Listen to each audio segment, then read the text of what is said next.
साठी प्रश्न. तुमच्या शाळेचे नाव सांगा. आपल्या शाळेचे नाव आहे रायगड जिल्हा परिषद स्कूल नवीन शेत. इयत्ता दुसरी साठी प्रश्न. आपण कोणत्या तालुक्यात राहतो? आपण उरण तालुक्यात राहतो. शाबास, छान. इयत्ता तिसरी साठी प्रश्न.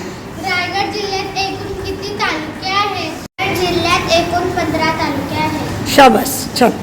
इयत्ता चौथी साठी प्रश्न. 90 अंशापेक्षा कमी मापाच्या कोणाला काय म्हणतात?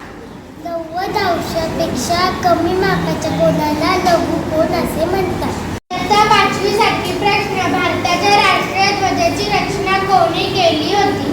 भारताच्या राष्ट्रीय ध्वजाची रचना पिंगली व्यंकय्या यांनी केली होती.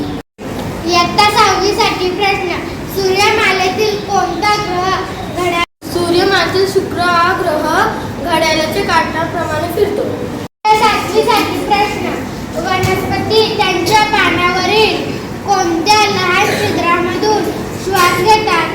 वनस्पती त्यांच्या पानांवरील स्टोमॅटा या लहान छिद्रांमधून श्वास घेतात.